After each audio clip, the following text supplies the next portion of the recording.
and we're here with our good friends from the South Carolina Soybean Board. And if you're nearby, come on by and join us and get yourself something delicious to eat because they're cooking up some pork loins here at the Buy Low. They're going to be giving away a $100 gift card. And you Clemson fans, come on by because they've got a pair of tickets this weekend's game against NC State. The big rivalry game up at Death Valley. All that going on here with us tonight at the Mount Pleasant Town Center Buy Low. Come on by and see us. Phil Kornblut here, Kevin McCrary, Professor Tom Hayes back in Columbia. It's a Talking Tuesday. Steve Spurrier, Dabo Sweeney, you're going to hear from them coming up in just a few minutes. K-Mac made the ride up the hill to Clemson this morning, and the Tigers, K-Mac, feeling pretty good about themselves with that DW guy under center. They prefer you to say, I went up to where the Blue Ridge yawns its greatness where Tigers play. That's how you have to do that now. Yeah. Their marketing department demands that. But, the Tigers are feeling great. For a 2-2 team, they're feeling pretty darn good right now. Coming off a win, they have a lot of winnable games in front of them. Their toughest games are behind them. They've answered a lot of their questions, i.e. quarterback. So the mood is pretty chipper in Tiger Town right now.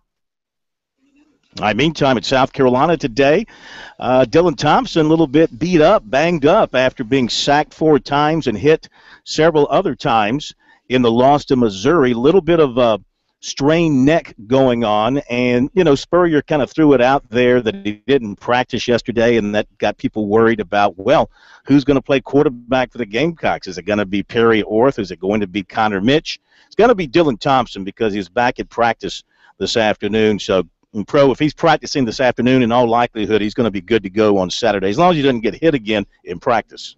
He's got the same problem I have. It has nothing to do with the football game getting sacked. He just needs to fluff up his pillow before he goes to sleep. That'll injure your neck every time.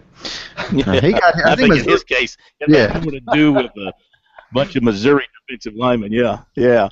All right, we're going to hear from Spurrier coming up here in just a couple of minutes. Get that to you early. We'll also hear from Dabo Sweeney in the first hour of the program as well, so you can hear what those guys had to say today as they look ahead to their games. South Carolina going on the road to play an improved Kentucky team has owned, going 20-1 in 21 outings. And, of course, Clemson at home against an NC State team that, like Clemson, can score a lot of points and likes to play up-tempo football. Don't be faking any injuries out there, Tigers, because Dave to Florida State for making that accusation against got all that at your strong.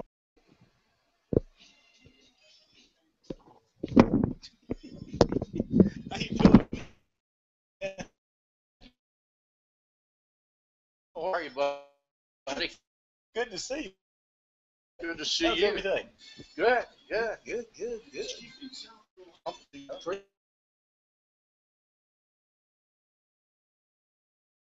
Bounce back and forth. Couldn't get our, we tried to use their fax line out of here, but that didn't work. Really? Yeah, you know how those go. I got you. I'm Jason. So, I'm sorry, Ted Byrne. Good to see you, man. How are you? Ted is the long-time sports voice down here. All right. That just means I'm all.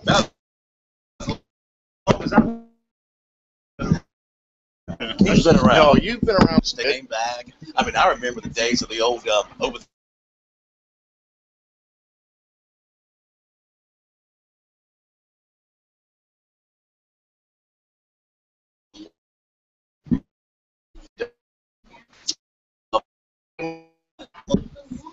What was that build? It's like a museum. Yeah.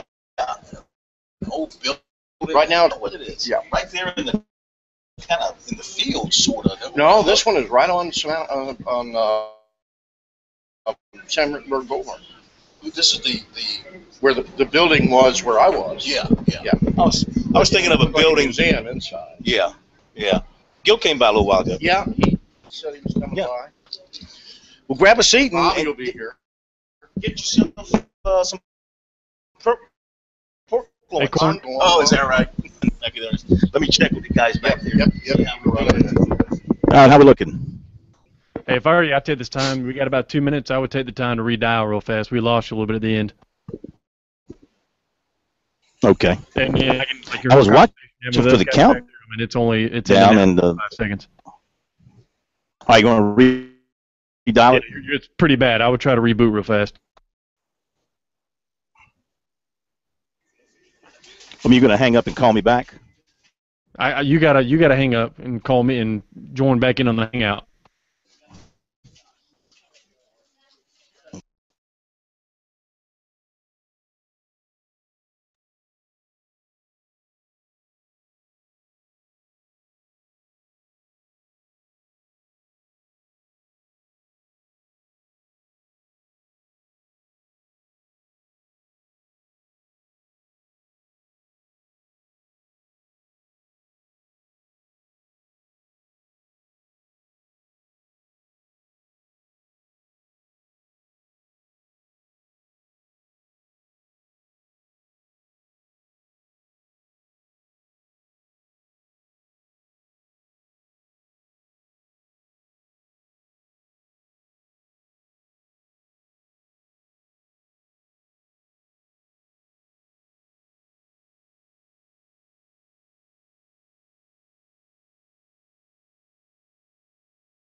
Okay, back with you.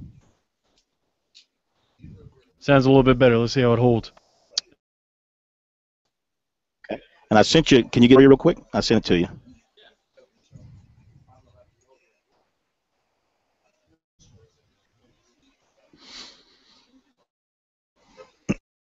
Yeah, if you can get Spurrier. We do Spurrier at 6:30. Ready, let me know. Stand by.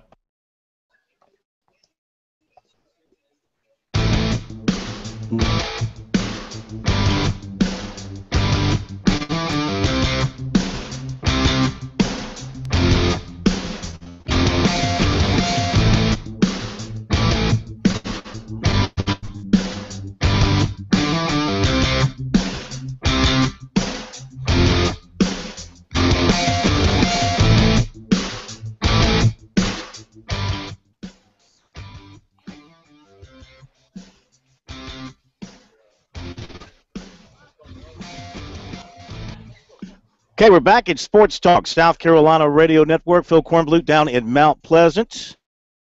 K-Mac and the professor back in Columbia. We'll get to your phone calls coming up in a little bit. The number 800-956-7266. Email talkback or talk.com on our website at Sports Talk SC and on Facebook. You can get us there as well at Sports Talk. All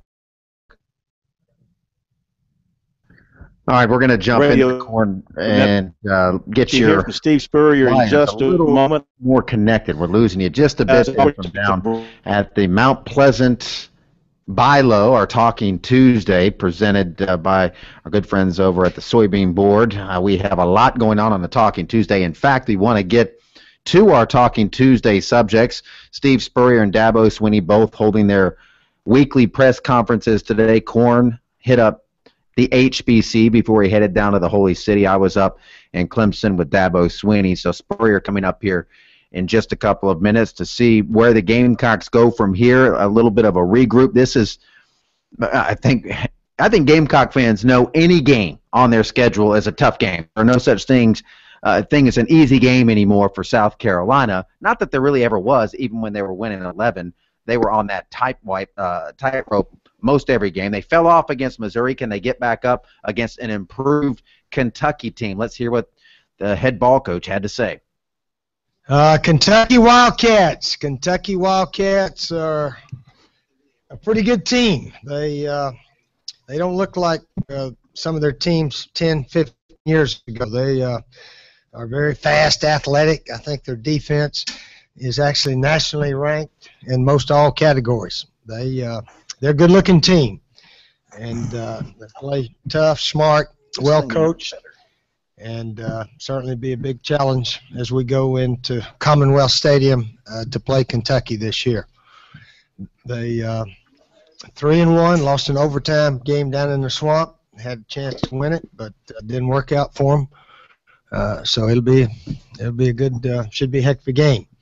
Looking forward to going up there, seeing if we can get back on schedule a bit. Last week is history. Disappointing the way it ended, but that's the way it happened. And actually, I thought our defensive team may have played maybe the best defensive game since I've been here with 7 minutes left. And we didn't finish well, didn't finish on offense. And even our special teams allowed about a 20-yard punt return right there near the end of the game also. So we didn't finish, and we got to regroup and go to Kentucky and get back playing hopefully as well as we can up there. When you lose a game, all the little mistakes and stuff that you make all the time come to light. We had 3 3rd and 1s. We had penalties on. We lined up, one of our defensive kids lined up offside when we got the interception there in the first quarter. So we had a lot of little things, and when it's a close game and you lose, then it all surfaces. So hopefully we can be sharper and hopefully not beat ourselves at all and try to play the best we can up at Kentucky. All right, any questions? Dave? Steve, you guys had a lot of problem with the pass rush on Dillon last week. Yep. Kentucky has some similar ends. How do you plan to attack those guys? Well, hopefully we can block a little bit better. Missouri had an excellent pass rush that we didn't block very well. 1-2. And it wasn't any secrets how they were rushing. They were 1-2, rushing 1-2, 3 or 4 guys at times, but we didn't do a very good job. So hopefully we got to play better. Pass block, run block. Okay. Do a lot of things better than we did last week. Yeah, we got our quarterback hit hard. We've got full bars several here on the times, which wireless. I mean, I don't know what else we can do. and then that affects his play. He gets a little antsy. Everyone gets a little antsy when you get clobbered about 4 or 5 times. So, got to protect your passer. Protect your passer, your punter, your kicker, and everybody else. And we weren't good at that last week. Yeah. Update on Matulis and Waldrop, and do you feel like you need to change at center and right guard or something to try something different? Cody Waltrip's going to practice today. There's a chance he'll be back to maybe play right guard. Alan Knott and Clayton Stadnick are still sort of vying for the center job, although I think Alan Knott is the center. He's a freshman, first year he's ever played. He's playing halfway decent most of the time. So Coach Elliott feels like, I think right now we're sticking with Alan Knott at center. And Cody, we think, is going to be back this week. He's going to practice some today.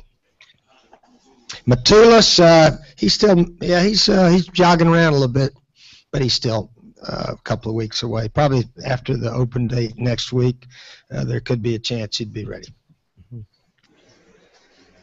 You said earlier that the defense played one of its best games since you've been here. What was the difference last week? Was it players executing better, different?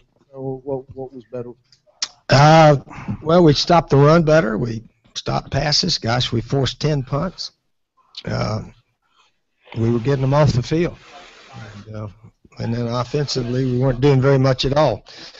But then the last 7 minutes of the game, we had a chance. We had they made a couple 4th downs, and 1 4th down, we just didn't cover the guy that we had a chance to. But they played with a lot of effort and hustle. Marquise Roberts started at linebacker, and I think added some enthusiasm, some more effort to the team. So that was encouraging. And hopefully we can keep up that level the entire game. Steve, on the 2-point snafu the other night, is there not supposed to be some communication from the rest of the offensive staff about that? Yeah, what are you doing to prevent that in the future? Well, hopefully learn from it. And but it was funny, not a soul said a word. And I just had him look up the scoreboard. 20-7. I said, you know what? We should have gone for 2. I said, I hope like heck that's not going to come back to haunt us. And bang, then they scored 36 seconds after that. And we couldn't move the ball, couldn't make the first down, and so it did. But it was just such a defensive game right at that time that I don't know. I mean, I think we were stunned to get a touchdown the way the game was going. But man, that was some catch Pharaoh made, and Dylan got clobbered right after he threw that one too. But yeah, we'll pay better attention to that. Nick, is that something that could keep him out Saturday, or do you guys know yet? He should be okay by Saturday. I think he's going to try to practice a little bit today, but he was really banged up and sore last night. So they gave those other 2 players a chance to throw around a little bit. First, quickly, do you know who you'd start if Dylan didn't play? We'll wait and see. I don't want too much arguments about which one goes in there, but we'll wait and see. They both practiced fairly well last night. They're still competing during practice every day, those 2. Would you feel okay with either one? Would you feel like you could win a game with one of those guys if you had? If we had to, hopefully they could go in there and play fairly well. But we don't know. we haven't had to play them yet, so we'll see. We'll see if Dylan's okay. How many coaches could get away with saying, "Oh yeah, I just realized that we should have gone for 2 there. I was hoping it didn't come back to cost us." Well, I'll tell you how to deal with that. Is if the other team scores, make them use 6 minutes off the clock. That big play really helped them, and the non-holding call. But at that juncture, I could see where they could forget about it because nobody was doing anything. 10 straight punts by Missouri. We'll take it back down to Charleston after the break.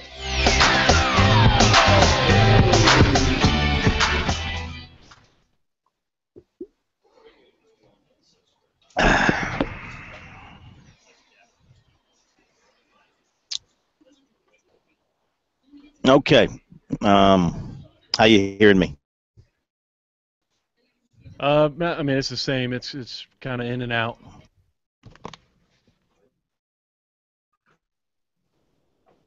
You there? Okay. What we're going to do.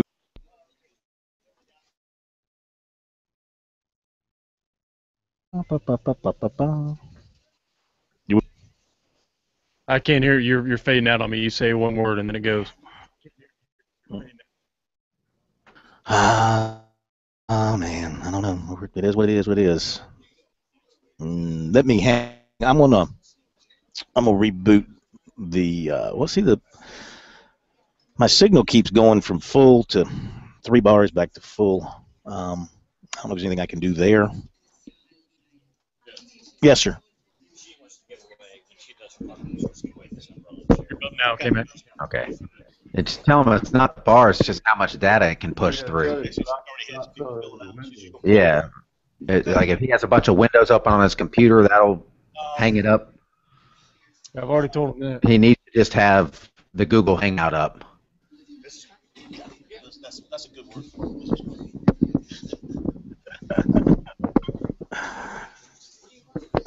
Huh? Business. Okay. All right, guys, stand by. We're about to come back. How are we looking here? You sound good. We're about to come back. Close all your other windows other than the Hangout. Yeah, I have. I'll bring it back.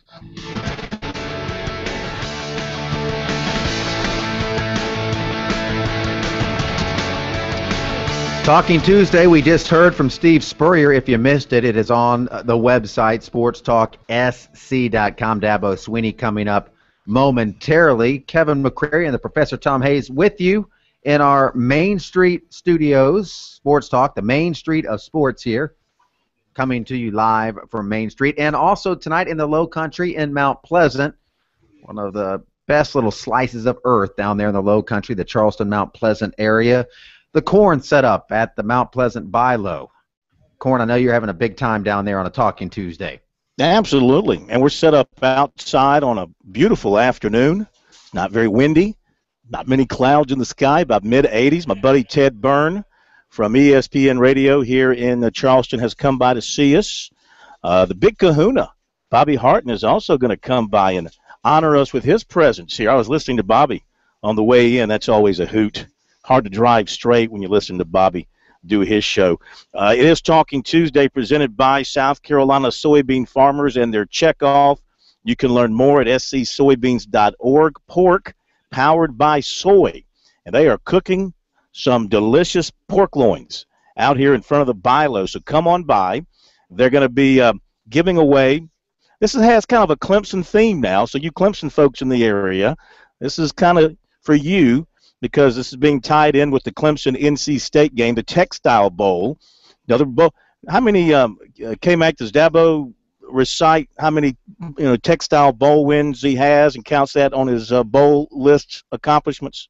He's only lost one Textile Bowl in his tenure. Clemson's won 9 of the past 10 Textile Bowls, but I don't know. I think it's kind of a dying name, just kind of like the textile mill industry. I think people born after 1980 are probably like Textile Bowl. What's textile mills? What do you mean? My iPhone was made in China. Maybe we should change it to the soybean bowl, and tie it into soybeans, because everybody's got to have soybeans. Animals need soybeans. We need soybeans. Call it the soybean bowl. Anyway, got a beautiful Clemson umbrella and chair, outdoor chair, baseball chair, however you want to describe it, with a little place for your beverage, and very nice. Going to give that away to folks who have registered here at the Bilo. If you haven't registered yet, come on by and do so. Get yourself some delicious pork. Say hello to the Corn and Jason Snyder from our office. He's here as well. Don't be scared of Jason just because he looks like Jason from the what is that, the Halloween shows? Friday the 13th, Corn, and that Jason had a mask on. So exactly. Well, so anyway, we're here, and we invite you to come by and join us. We're going to hear from Dabo coming up. We'll do a little recruiting as well, and got the baseball playoffs starting tonight as well, guys. The first of the play-in games for the wild card teams, guys. Don't call it a play-in game. Boy, I'll tell you, playoff. Kansas City trying to get to October for the first time in is it 1985? How do you not poll series from St. Louis? You got to poll for the Royals there, get them into October for the first time since 1985. Into the round of 5. I like the Reagan administration was the last time the Royals were in October, so hopefully that can happen. Dabo Sweeney's got a lot to say. As you can imagine, he's coming up next on a Talking Tuesday here on Sports Talk.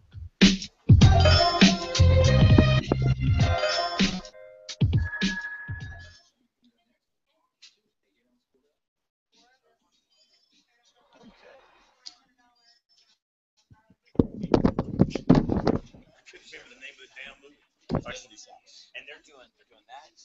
They're doing the tickets and they're doing the $100 coronavirus. Yeah, I've mentioned that before. You did. I'll mention it again. I know. The only reason I came in like 3 or 4 pieces, and I never put it all in one place for you. Well, we have to send them. Sounds good. Yeah. I think that first block, bouncing back some. Well, you know what happens? You got a lot of people coming on. Right. They're all grabbing bandwidth and all that.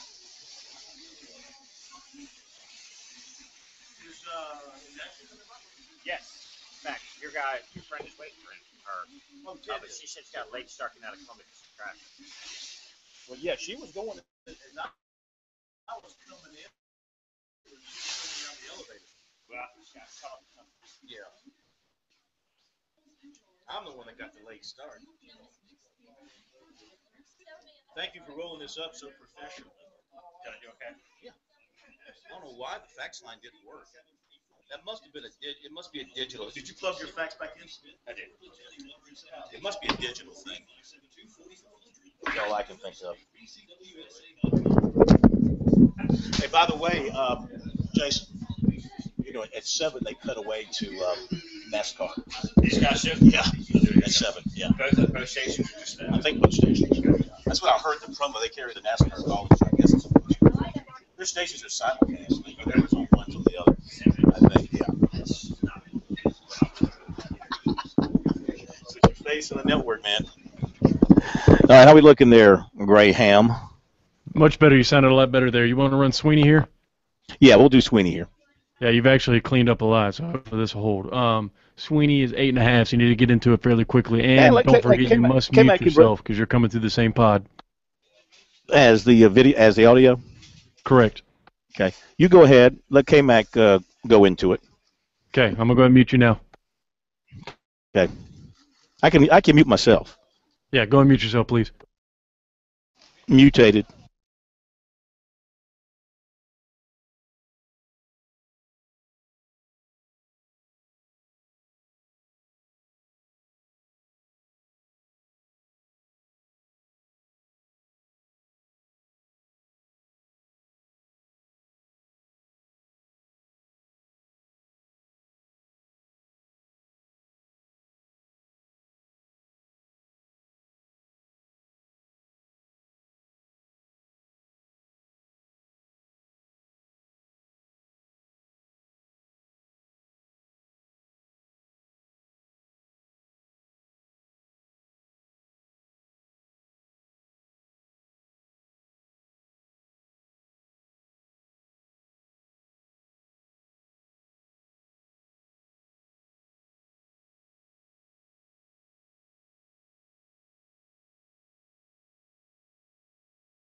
This is going to be a difficult game. We're going to have to play a lot better than we played this last week.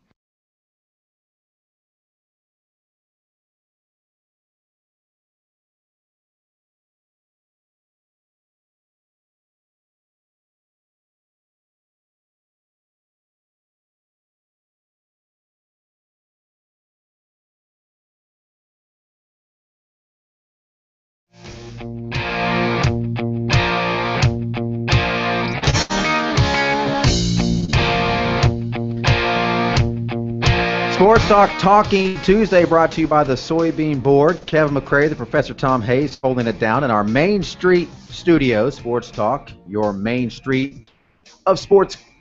And Corn is down at the Mount Pleasant Bilo. And if you are in the area, stop by, say hello. Corn's there, a lot of other people hanging around, and, you know, some swag floating around there. Things you can do, some food. The aroma of some pork loins. Stop by and say hello to the Corn over there in Mount Pleasant. But let's continue with our Talking Tuesday festivities. You heard from the HBC a couple of segments ago, and now it's Dabo's turn up at Clemson, getting set for NC State, a Wolfpack team that has improved a lot from last year and really surprised some people, giving Florida State such a game last week. Difficult game. We're going to have to play a lot better than we played this last week, and to have a chance to beat NC State. There's just no question about it. This is a team that's playing with confidence. This is a team that's playing with a lot of juice, and we're going to have to perform at a high level. Looking at NC State offensively, I think Coach Dorn's done a great job. He's been there 1 year, but you can just kind of see the transformation taking place within their program. But they're a big challenge. Offensively. They're a big challenge. I mean, they got tons of shifts and motions. They do an excellent job of really scheming you and attacking you and creating, big play opportunities. They have created a bunch of big plays against Florida State this past week. I mean, they had some guys just wide open. And a lot of that comes from just the defense being out of position. And not being quite as disciplined as they need to be. Bunch sets, formations, wide, bringing them back in, picking tight ends up, moving them, shifting them, motioning guys. So we've got to be very disciplined there, and then because they want to run the ball, but the play action creates explosive plays for them. They're the number one total offense in our conference. They're number two scoring offense in our conference. They're been balanced, although they've thrown the ball. They threw a lot more against Florida State, but they've rushing it for 230 a game and throwing it for 274 a game, so averaging over 500 yards of offense to lead this league. Their offensive line is made up of a bunch of veterans. I mean, there's some 6, 7 guys, 3 or 4 of them guys across the board. Again, veteran group, bunch of seniors and juniors, and then but the biggest change in their whole program is the quarterback. This guy is a really, really good football player. Very impressed with what I've seen by their quarterback. He leads the ACC. There's some good quarterbacks in this league, and he leads the league in touchdowns, 13 touchdowns. He's big. Looks a lot like Jameis Winston. You hate to compare a guy, but he looks a lot like him. He moves a lot like him. He breaks tackles and extends plays. I mean, there were some times last week that, there's no way that play should have happened, but it did. Florida State had guys free, unblocked, but they didn't get him on the ground. And, it may look good on the board, but getting it executed on the field is 2 different things. And he just created some big-time plays. First of all, breaking tackles. Secondly, his instincts. He's got a good presence in the pocket, stepping up and sliding, knowing when to run, and then he runs well. So very, very impressed with him. We'll have our hands full with that guy. They play 3 running backs. All 3 of them are factors. Shadrack, number 10, is explosive. Had a big score against us last year. They throw the ball to their backs a ton. The 21, Mays is he's 2nd or 3rd in the league in all-purpose yards. He's their 2nd leading receiver on the team. They love to get the backs involved. Out of the backfield, also screening the ball to them. So we've got to be really dialed in on those guys, and they'll, like I said, play all 3. Impressed right in. 86 is big. He's strong. He's a physical guy, but he's very effective in the passing game, and has become a weapon for them. And then they've always had good skill outside. They've always had, you just every year NC State always has good receivers, and that's no different this year. So, but the biggest difference in them is they got a quarterback, and he is a really good player. So, big challenge there. Looking at them defensively, they lead our league in turnover margin. Obviously, that is the main reason, one of the big reasons why they're 4-1, because they've created some big turnovers in some key situations. They created turnovers in this Florida State game this past week. I thought their defensive line was disruptive. They were active. Especially the guys inside, 69, 75. These guys were getting after it, pushing Florida State around. They got pressure on Jameis. They hit him. They knocked the ball loose, and again created some of those turnovers. Really impressed with what I've seen there. They are young, it's from a depth standpoint up front, but their frontline guys can play. Defensively playing a lot of man-to-man in the secondary. Got 3 starters back, very physical group, and again we'll have to execute at a high level. Their punter, he leads the league in punting. They got excellent return guys. So this is a football team that is much improved.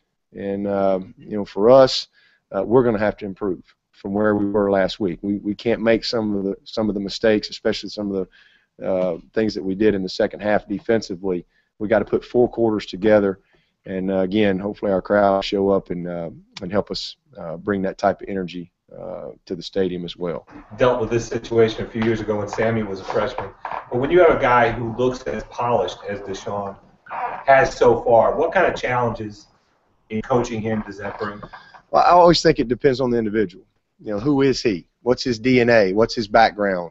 And you got some guys that can have that big success early, and it's probably a distraction because they're probably not very mature, and you kind of can see it coming.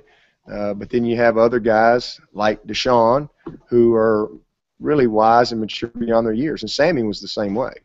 He was the same way, and we all know he got himself in a bad situation. He had 1 issue in 3 years, and you're talking about a guy that was the face of everything. He just he couldn't go anywhere, nowhere, and I was very impressed with how he matured and handled the platform and growth as far as his popularity and everybody wanting a piece of him. And I think Deshaun is wired the same way. I think he's very, very focused on what he wants. He's never been a distracted guy. He's always been very serious, and he's a very studious guy. He's got a maturity to him that is rare for a young guy, very rare. But he's been through a lot. He's been through a very tough cancer situation with his mother. You got to remember, the guy's been committed since he was a 10th grader. You know, he's just not your typical guy. You know, wasn't caught up in the recruiting process. You know, he just very focused. And he's been a leader for a long time, and he's had a platform, and he understands his responsibility that comes with that position, way more than what a lot of young people, I think, normally would have. So you know, but we gotta do a good job of managing that whole situation. I mean, he's not a redshirt freshman; he is a true freshman, and I think you know, we're going to have some challenges along the way. He's going to have a bad game. There's going to be a time where he looks like a freshman, and all the people that are cheering for him are going to boo him, you know, and talk about what's wrong with Deshaun. You know, I think he gets all that. So he's just got a level head to him, and you know, we'll keep coaching him up. You know, I think limiting him from a media standpoint. You know, because if not, it'll be exhausting. You know, he's a freshman, and he needs to continue to grow and prepare and be focused on what he needs to focus on. And he's got responsibilities there too, but I think we got to be smart with how we handle him in that regard as well.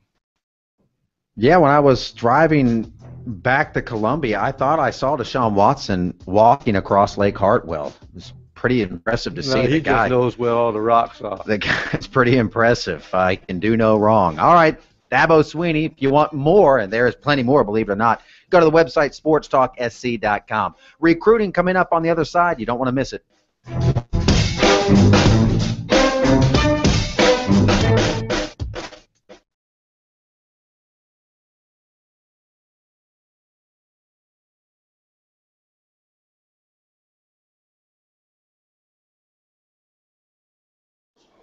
Okay. All right, how we looking? Hey, Corin. Hey. Now you do sound much better. All right. We're streaming this live too, so I'm gonna angle this so you get in the picture more than me. We can go ahead and get you hooked up here. All right. I have Stephanie here with me. Get a little more Stephanie in there than me. Always a wise choice. Good, man. We appreciate that. How do you Thank do you. this thing? Okay. Yeah. You talk out of the left side or right side of your mouth? Of all the sides. All the sides. Like a politician, you talk out of both sides. Yeah, there you go. There you go. Can you hear okay? Yes. I need a little more. How's that? It's really loud. That's too loud. How's that? That's good. Okay. All right. Don't be thrown off if while we're talking you hear something going wang, wang, and we're on a wireless feed here, Okay. so sometimes I get a little wangy on you. That's K-Mac, Kevin McCrary. I've met Kevin. You met K-Mac? Yes. Yeah. That's pro. Hello. Hey. That's not what our place is going to look like. This is a temporary table. I lament the loss of your studio. It's like losing a kidney. Oh, sorry, K-Mac. I missed it too. It was a great place. That was a great place. Yeah, it was a great place. But, you know, things change. Things change, and you have to roll with the punches. So, all right, if everything's good, I'll bring it back, guys. Yeah, that's cool. We'll have you bring it back. Let's see here. There's my little notes.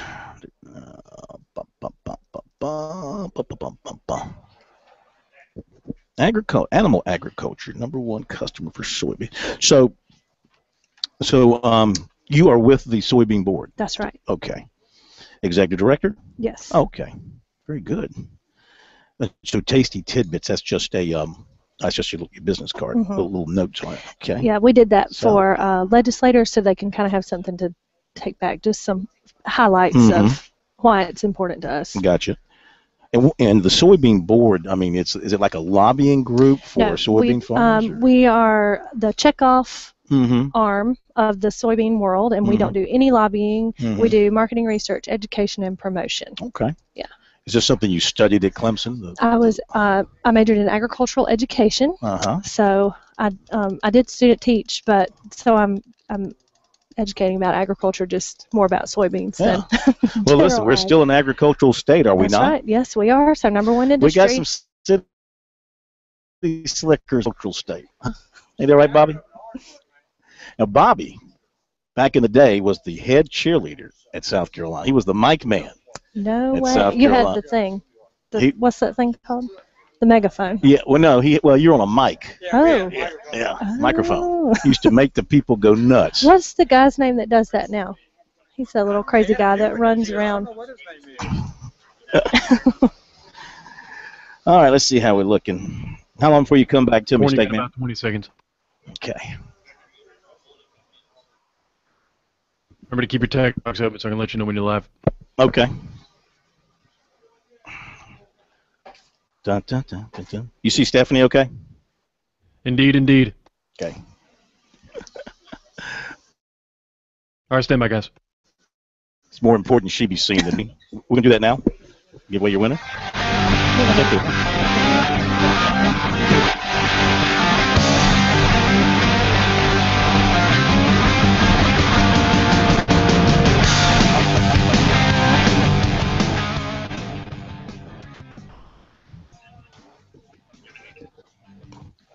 All right, back on Sports Talk here on a Talking Tuesday. Phil Kornblut in Mount Pleasant at the Bilo at Town Center.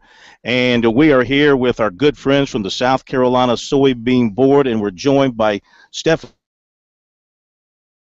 Sox, who is the Executive Director, South Carolina Soybean Board, and a proud Clemson graduate. That's right. And a proud Travelers Rest graduate. That's right. Go Devil Dogs. Devil Dogs. Gotta love those Devil Dogs. Well, thank you for having us out here. Well, we're so excited to be here tonight. Let's tell everybody why you are here and the message you're trying to put out there about soybeans and agriculture in South Carolina. Sure. Agriculture is very important to South Carolina. It's still our #1 industry. And for the soybean farmers, animal agriculture is their #1 customer. And most people would rather eat a juicy pork chop than tofu. So it's a good way. It's a good way for us to help people make that connection and help them remember the farm when they're making their food choices. And you're giving away some pork loins tonight? We are sampling some pork loins cooked and provided for us by the South Carolina Pork Board. And we have some pork farmers here on hand. If anybody has questions for them, I'm sure they would be more than happy to talk to you. Now, you're going to be up at Clemson. Got a big tailgate going on Saturday. Yep, that's right. We'll be there for the Tasty Tailgate. And it starts at about noon on Saturday, and it will be in front of Fike Recreation Center, and we'll be giving out free barbecue sliders to everybody. Those sound good. They're in South Carolina. How well is he or she doing right now? So soybeans is always in our top 10 commodities. The prices are a little bit low this year. The supply is pretty high in the Midwest, so that affects prices across the country. But soybeans is always a very good strong crop for South Carolina. And is used primarily in what fashion? 90 goes to feed animals. Do you find that soybean is grown by any size farmer, or is it your big guy or your small guy? Who grows soybeans? We have farms all the way from 50 acres up to 3,000 acres of soybeans. So it lends itself very well to any size operation. Where do you find most soybeans being grown in South Carolina? Most soybeans in South Carolina grow along the I-95 corridor. That's the breadbasket of the state. That's where most of the row crops are grown along I-95. Which county? Williamsburg County is actually our #1 soybean producer. Wow. So in that area of the state's kind of soybean has replaced tobacco? Yes, and a lot of people transition from tobacco to other kind of specialty crops. And soybeans is used in a rotation with corn, cotton, peanuts, and then wheat in the winter. We suggested on the program tonight with Clemson and NC State, it's been called the text on the way out. Why not the soybean bowl? We would love that. North Carolina grows a lot of soybeans. Well, why don't we get some power people together and make that happen? I think we need to work on this. And the trophy could be what? Just a big trophy of a soybean? Yeah, it could be a bean pod. A bean pod, yeah. I like that. All right, now what are we giving away tonight? Tonight, we're giving away a nice Clemson beach chair and umbrella. We're giving away a $100 BILO gift card, and we're giving away 2 tickets to the Clemson-NC State game this weekend. So come on by. When are you going to have the drawing on all that? We're going to draw for the chair and umbrella right now. Oh, okay, good. All right. Do it right. Oh, you got your winner. Yeah, we got our winner. Go right ahead. Laurie Snyder is the winner of our beach chair and umbrella. Okay. Now, this has kind of a Clemson theme, but, I mean, Gamecock fans like soybean too, don't they? Yes, absolutely. Again, if you like beef, chicken, or pork, you like soybeans. So you do have some Gamecock gear somewhere that you could give away I'm at some sure point? that they would like the $100 BILO gift card. Yes, they would. Everybody likes free food, whether you're a Gamecock or a Tiger. Well, listen, it's been great. You brought us some great weather. Yes, we did. Thank you for that. And enjoy your weekend with your big tailgate. Yep. That's going to be where once again? It is in front of Fike Recreation Center, and it's the Tasty Tailgate. It'll start about noon on Saturday. Want to give me an early prediction on the South Carolina-Clemson game this year? I'm scared to say, but I'm really hoping it's not going to be a number 6. Oh, really? Yes. So you think it may be the so, yes. But you're not sure. A lot of Tiger fans are feeling pretty confident now because of that young man named Deshaun Watson. Right. But we all know that stranger things have happened in that matchup. That's true. It can go crazy sometimes. Stephanie, thank you so much. Thank you. Great seeing you. Thanks. Appreciate you coming over. Stephanie Sox from the South Carolina Soybean Board with us here on Sports Talk. And congratulations again to Laurie Snyder. Any relations to Jason Snyder by chance? Are you related to the award winner, Jason? He Jason, rigged the drawing. I mean, yeah, there's ways that he can things to make these magical things happen. So, all right, thank you so much. And come out and join us, folks. We're at the BILO here at Town Center in Mount Pleasant. If you're in this part, Kahuna is here. He's going to join us in the next hour. Stay tuned for that.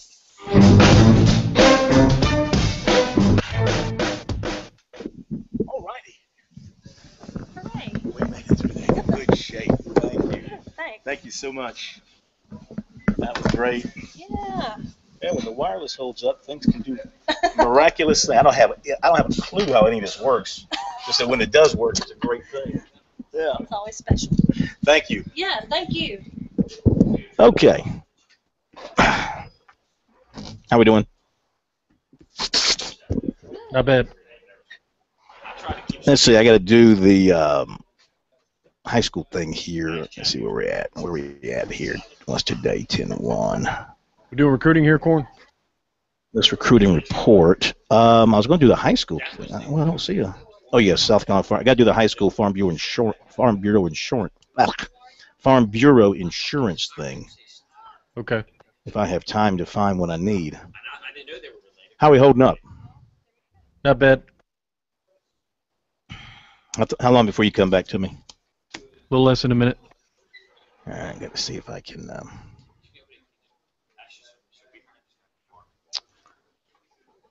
I may do recruiting here. I don't have. Haven't had a chance to get my stuff together.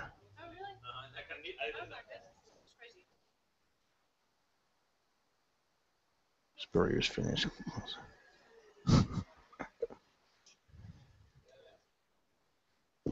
Video. Let's see if I can high school. See if I can get this. Do we have my rankings? High school football.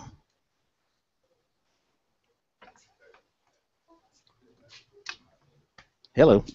Everything going all right? You need anything? I'm good right now. If I can find the high school rankings. Here we go. Stand back, Corn. Here we go. Okay. I've listened to you a few times since we switched over. I've enjoyed the show.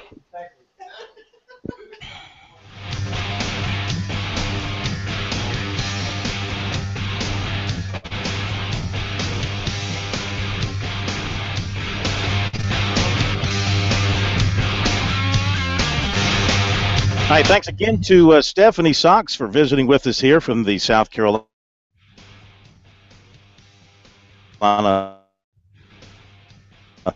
register. Come on, or if you haven't come by to get yourself a delicious pork loin, do so Pro, how often do you fry up some pork in the old kitchen there at the old estates? Never. Huh? What's up with that? That's only for health reasons. My family is have a history of hypertension, so I can't eat pork. Hmm. Okay. K-Mac, how about you? You like a nice piece of pork every once in a while? Oh, no doubt about it. I mean, pork is probably my go-to meat. We fire through the bacon, the pork chop. Doesn't matter. Pork loins. I actually made a big old pork tenderloin on Sunday. It's good stuff. It's Pork good tenderloin. stuff. Very good stuff. Speaking of big hams, we've got Bobby Harton coming up in the next hour. Can't wait to talk to him. The big kahuna, the man that owns the airwaves down here in Charleston. Kirkman Broadcasting. Ted Byrne has been by to see us, our good friend from over at ESPN Radio as well. They do a phenomenal job, and proud to have them part of the Sports Talk family. They've been with us a long, long time. We've been Bobby a long, long time. One time used to be the mic man for the cheerleaders at the USC. Has a an unquenchable dislike for Clemson. I think I'm describing that fair. He has a dislike for Clemson that can't be matched. I don't think. He's not afraid to share that with you at any opportunity. When I go to Charleston Corn, it's funny. People, ask about the show, and one of the first questions down there that I always get, do you know Bobby? They all want to know if we know Bobby. So I'm very glad that he's on before us, because we get a big crowd of people that just hang around. We kind of pick up the scraps from Bobby Harton down there. Yeah, that's all we have to say when people say, well, what station are you on in Charleston? I just go, I'm on Bobby's station. Oh, they know exactly where that is. Yeah. They know exactly where that is. He's been doing it for a long, long time. So glad to have him coming on board and joining us here in just a little bit. And K-Mac, I saw where Vic Beasley being a little bit having some bravado in him today up at Clemson, talking to the media about where he thinks he stands among defensive ends in the country. Yeah, I mean, he hasn't been shy about talking himself up. He's confident. He's about to become the all-time sacks leader at Clemson. So, he's not going to put himself behind anybody. And he can back it up with his play, too. I mean, he's been sensational over the last year and a half. And, I mean, going back to 1980, not to 2012, who would have thought that Vic Beasley would become a first-round draft prospect as a defensive end? But he has certainly made himself into that. All right, top of the hour break. We'll be back. Bobby Harton will join us, give you some recruiting. Take your calls as well. Don't go away. I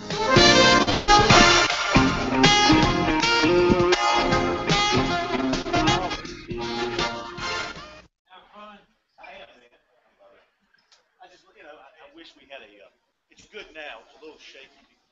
Always between 6 and 6:30 minutes. Right. So I wish we had they must have a digital fax line. Sounded like it. Yeah, we go through that all the time. Yeah, try to get here early enough so you have time to, Luckily, we got one of those old Zircons, so if I have trouble with it, I can go in the Zircon. Is that right? Yeah, it's pretty good. Well, this hasn't been bad. I don't even think Zircon really on, but that never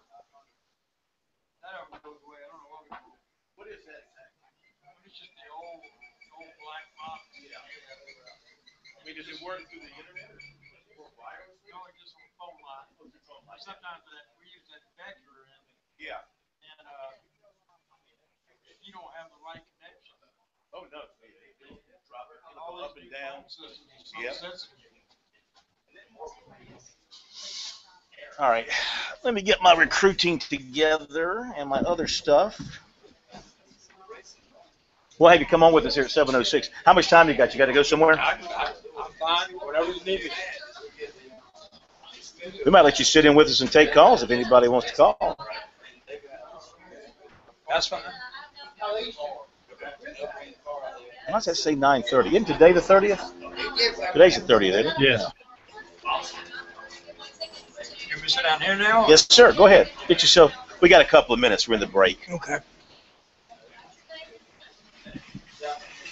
Have you been to any games? Nope. I was going to Georgia and that fell through. Yeah. I'm going to try to get up to Tennessee. So we do a show on Saturday. Oh, yeah. 2 hours for the Carolina broadcast. So yeah. It's hard for me to.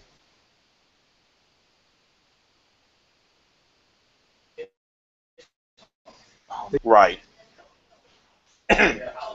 Okay, this is, why am I? I was going to do it at Miss Cocky, and that gives me, that way I could get off there and go, but something happened and I couldn't do it at the Georgia game or something like that. We might do it from there before Tennessee game. Yeah. Well, we'll talk Gamecocks and Tigers and all that kind of stuff, Okay. so we'll get to that here in just a minute. Sports Talk, there we go. And Mandy at Miss Cocky, you know her? Don't do anything with her? Miss Cocky, wasn't that Elsa Johnson? Yeah, yeah. And I mean, she still owns it. Don't know him, but Ellis Johnson's wife. I know her. I don't know the other people. Get my recruiting stuff together here real quick. How much longer you gonna roll? You think? With this? Yeah. I don't know. I ain't got nothing else to do. That's like ain't nobody hired. I'm probably stuck with it. Plus, your dad gonna need the money. At least I do. I'd like to do 50 years, which is another. How many years have I got into it? About another 18 years or so. Do 50. I'd like to do that. That'd be kind of a nice. Wrapped up my 20th year. Is that right? Well, this is our 31st season of Sports Talk. That's kind of where I met back when you and Don Williams did it. Uh-huh. Kevin doing it tonight? Kevin, which one? McCrary? Yeah. Yeah, he's doing fine. You'll see him because we're streaming this live. We're streaming the video, so you'll see him pop up here in a minute.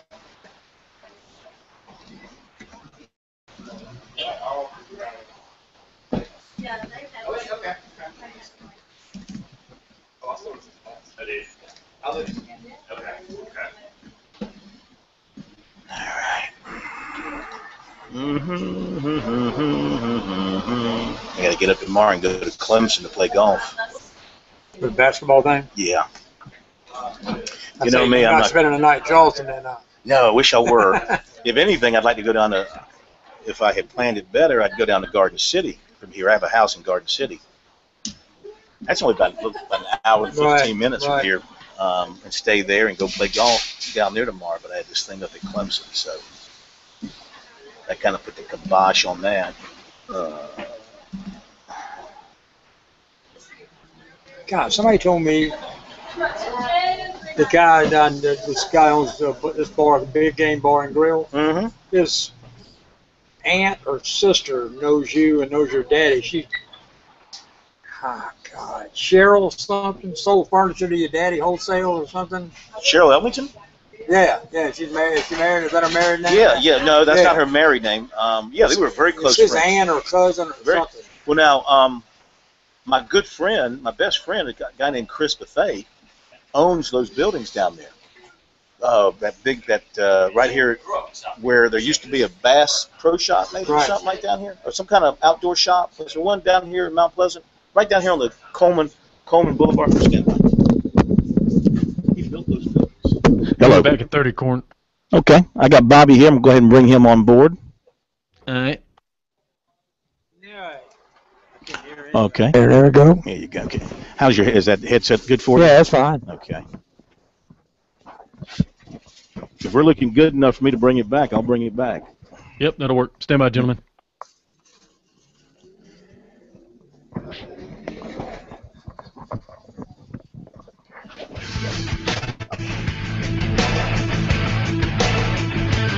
Live from Columbia, this is Sports Talk on the South Carolina Radio Network. Be a part of tonight's show. Call us at 800-956-7266 or email talkback@sportstalksc.com. Now, here are your hosts for Sports Talk, Phil Kornbluth, Kevin McCrary, and Tom Hayes. We are back at Sports Talk, South Carolina Radio Network. We're in Mount Pleasant. We are on Main Street in Columbia.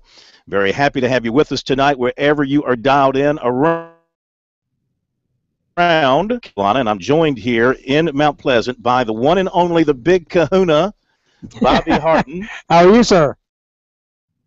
I'm doing great. Welcome to sunny Charleston. It hadn't been sunny very much, I'll tell you what.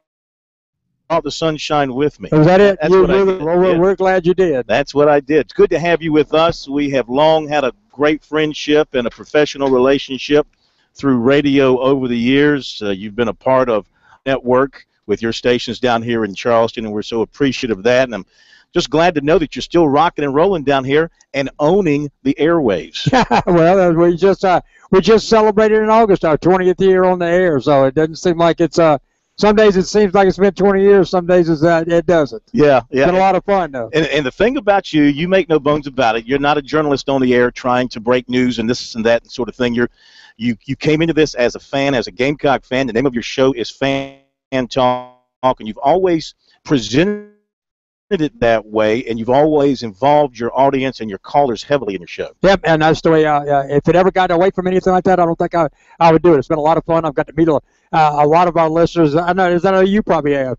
You probably get to meet a lot of your listeners as well. So, yeah, it's been fun, and we have a lot of fun with it, and hope to keep doing it for a while. You know, for the longest time, we thought Charleston was kind of a dud of a city for sports, but that's really changed over the last 10, 15 years. Oh yeah, we've got great minor league teams with the Battery and the River Dogs and the Stingrays. You've got the College of Charleston, which has been an interesting. That gave us a couple of months of stuff to talk about. Yes, it did. Mm-hmm. Charleston Southern is actually doing well in football now. We've got the Citadel. So yeah, there's a lot going on down there. Bobby's going to visit with us here for the next few minutes, and we can incorporate your phone calls now that we've gotten the bulk of Talking Tuesday out of the way. Don't you always look forward to a Talking Tuesday? Well, Chad does all the editing because you have to edit those guys down a little bit because we have a 3-hour show. We couldn't get it in there, but and they never really say anything, do they? Well, some days yes, some days no. It depends on how you catch them. 800-9 Talk back at sportstalksc.com. K-Mac and the Pro are back at our studios in Columbia, keeping an eye on things there for us, but we'd love to get some calls on the air. We're going to talk with Bobby about South Carolina, what's happening with the Gamecocks, his view on that, what's going to happen as the season progresses, and as we get nearer to November, and late November, what's going to happen in the big showdown game up at Death Valley. And we'll ask Bobby just how many Heisman trophies he thinks Deshaun Watson will win in his career at Clemson. I'm sure he's got a figure in mind on that. 800-956-7266, the number. We'll be back. More sports talk in a moment.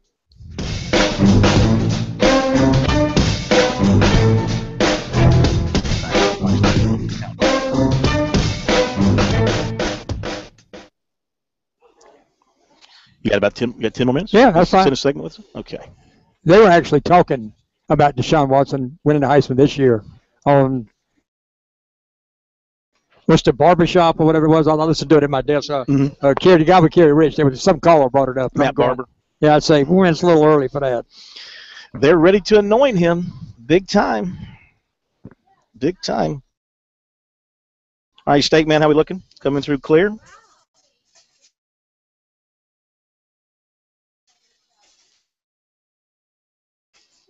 Coming through clear. Okay. Got one call for you, Corner, if you want to take it here in a minute. Yeah, put him up on the list if you would, please. Okay. Tell K-Mac I'll ask him to I see David. We got some stuff on Gamecock practice here, so I'll let him update that when we come back from the break. Got some notes on that. Who's in, who's out.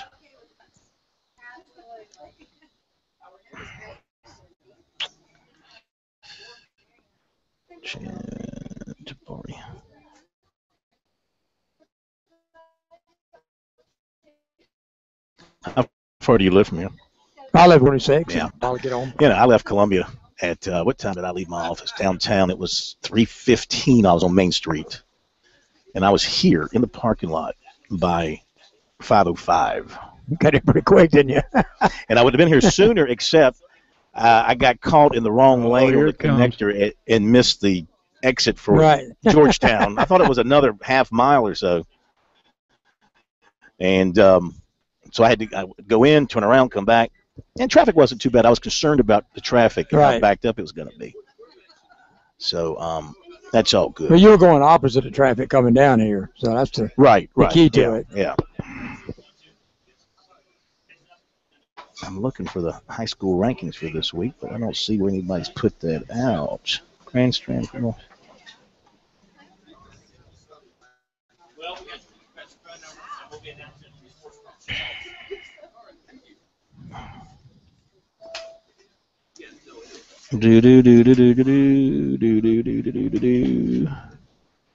Dabo challenges the Clemson fans. Sharon Peak did not practice today. Somebody come and claim their umbrella?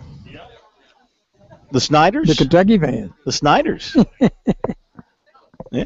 Not related to Jason Snyder. So the Kentucky fans are what in the world are y'all going to do with that? I don't know. Like I said, I'm going to go put this in the bottom of my Gamecock son-in-law and my Deacon daughter. That's great. That's great. Just put it in the front yard over here off of Coleman. Nice to meet you. Yeah, appreciate you. Do you still work with Tula up in Clemson? No. Mickey Filer and any of those guys? You don't know? No, I mean, I know them. I don't know Walt, but I've known Mickey a long time. But they're on a different station. Yeah, they're not part of our network. With you about 12, 13 years ago, I was working with a guy by the name of Kevin Jones up at the station over by Furman. Yeah. Remember Kevin? Yeah. And I did the Saturday morning show with him. Yes, I sure do remember him. When Gamecocks were in Columbia. Yep. I did it at the home game. I remember that. I remember Kevin. Yeah. Sure do. I appreciate y'all coming out. It was worth the trip if you like Clemson. We can use this one in 2 ways. There you All right, we're coming back now. You'll think of something. All right. We're still good here. You got Bernie in Charlotte? Okay.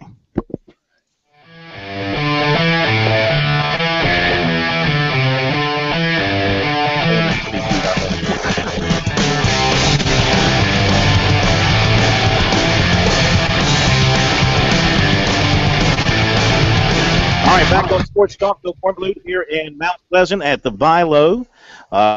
Joined by Bobby Harden, the big kahuna from ESPN Radio here in Charleston. Kirkman Broadcasting, 800-956-7266. We'll get to your calls in a moment. Real quick, Sharon Peak did not practice today at Clemson. Of course, he didn't play last weekend. Still being very careful with him and that knee and making sure he doesn't do anything else to the repaired knee. What about USC, K-Mac? Any news out of their practice this afternoon? Well, courtesy of Gamecock Central, Dylan Thompson, Stiffneck, and all, Cody Waldrop, and Pharaoh Cooper all returned to practice today. Gerald Dixon, he sat out because of his knee as a precaution, and they're working Dion Green, who obviously plays a lot of tackle at defensive end, just in case of an emergency with Dixon if he can't go. And that's about it there. So everybody they questioned being there, especially Thompson and Cooper, they were back in practice today. And by the way, Corn, on our Sports Talk Twitter feed at Sports Talk SC, Wando Cock tweets that you guys are at the Bilo where he shops here in Mount Pleasant at the town center, and he wants to know if you or Bobby will run in and see if they have any watermelon left. So check on any that. watermelon left inside the Bilo. We'll check on that. He wants to make a watermelon run. So any particular size he's interested in? Did you find that out? Sure, a big and a sweet one is what most people are looking for in a watermelon. Does he want seedless or not? I guess I'll see if they have a seedless one as well. I always look for seedless watermelon. That's no fun. You can't spit. You gotta spit the seeds. Watermelon. Bobby,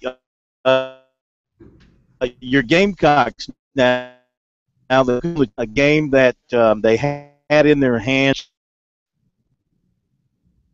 Take on the state of the Gamecocks at this. Like a lot of people are, I think. I think this weekend, obviously a big weekend. If we can go up to Lexington, get a win, get the open date, which I think they need.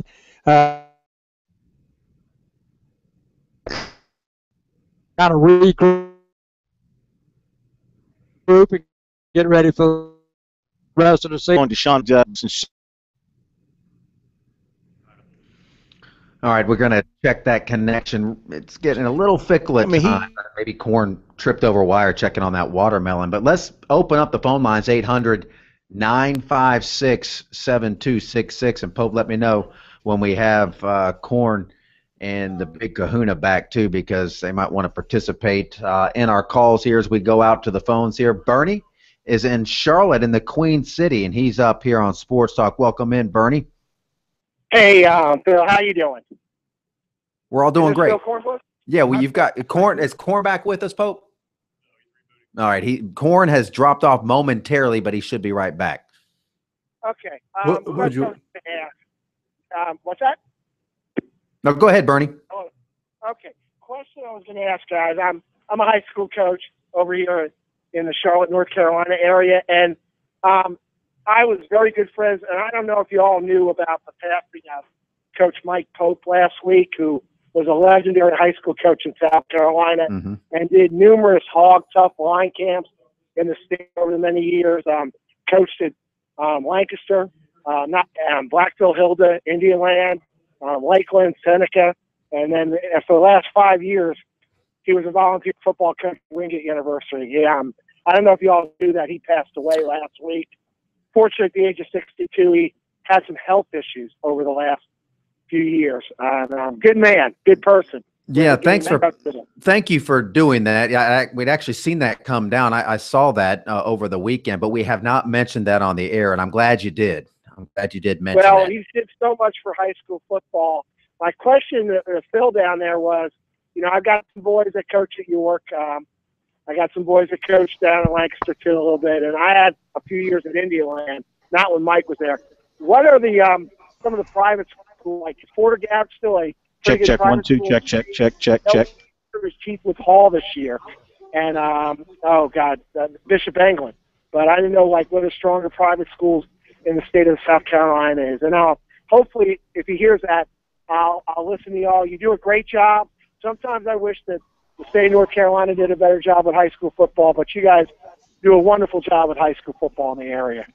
We appreciate that, and we do have Corn and the Big Kahuna back. And Corn, he was asking, Bernie in Charlotte was asking about some of the private schools now that are excelling on the gridiron.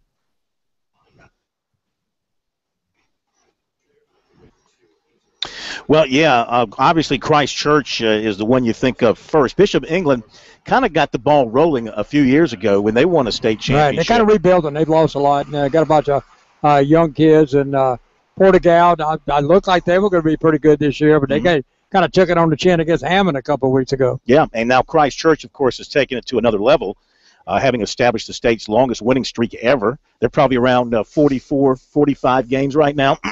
And they're headed towards another state championship in 1A. And, listen, I know Coach Frost and those guys at Christ Church, and they're great football coaches, and they do what you're supposed to do from that standpoint. And I've met the coach at Bishop England, and he's a terrific young man, having taken over for his father, I believe.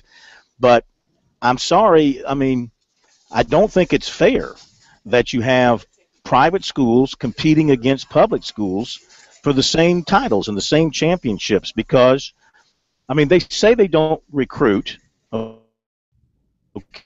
Okay, well, find student, and thus they get the opportunity to get athletes from areas outside what would be a normal school zone. For example, I do know that, let's see, what's the other private school in Greenville that wins in baseball all the time? Help me out, K-Mac, the 1A school. You know what I'm talking about? The 1A in Greenville? Yeah, but my point, I'm getting to the point is they get students from Gaffney. They have students from Gaffney to come in, and they have athletes from outside the area where a small town like Latta or Lakeview or Marion, name a small town that has a single school, they're limited as to where they can draw students from.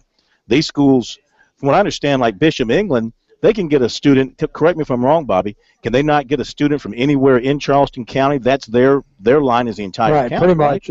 And Bishop England is a little bit different because most of the guys' fathers, their fathers, all went to Bishop Bingham. But you're right, Bishop Bingham does get kids from all over Charleston. Of course, nobody noticed until these schools started winning football championships. Right. They didn't care that they won tennis and they won swimming and soccer and all that. But when they start winning football, it started to get under some people's skin. So, all right, thanks for your phone call, 800-956-7266. So how many Heismans do you think Deshaun Watson will win at Clemson? Well, I tell you what, he might win the Heisman. I'm sure there'll be a campaign at some point in his career.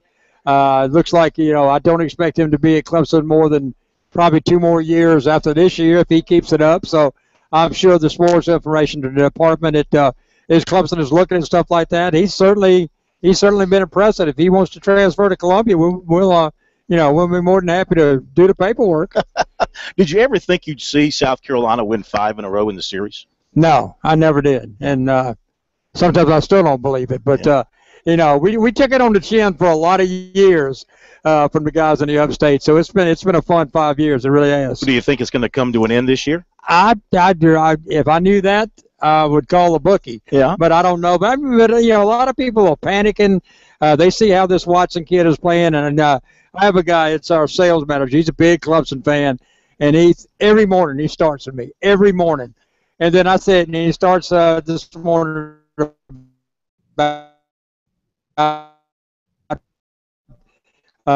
scared Clemson with the shot. Look here, run back in history, Spiller. We beat you.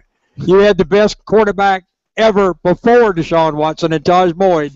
We beat you. You had your best receiver ever, and we beat you.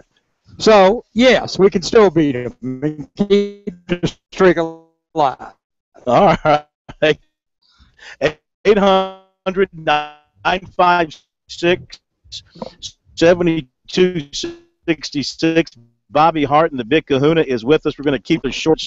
So his thoughts for what happened. Leaves, and we'll be back. More sports talk in a moment.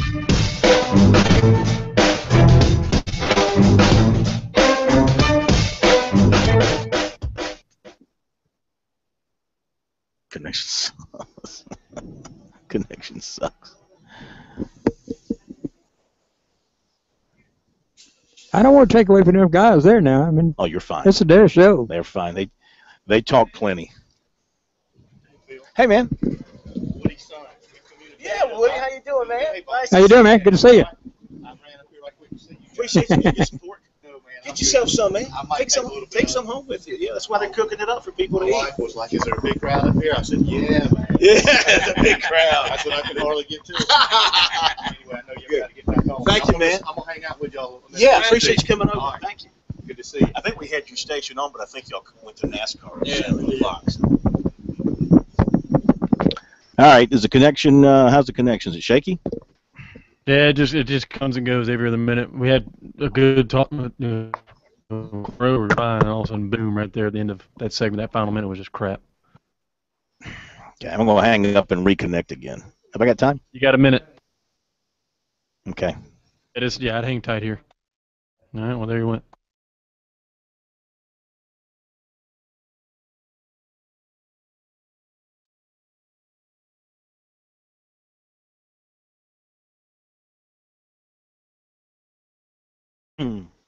Which is amazing what Gil's done down here. Yeah, I tell you what, with that FM now, I mean, that thing goes all the way to Paul's Island. Oh, I know. Almost to Bluffton. Oh, I know. And almost to Orangeburg. I mean, we got a great coverage area. Absolutely. How's this statement? Same as it ever was. Same as. Well, I don't know what I can do. I got full bars. I mean, is it audible? Let's see what happens here. I'll just keep you this last segment and let you go. All right, that's fine. I got the recruiting.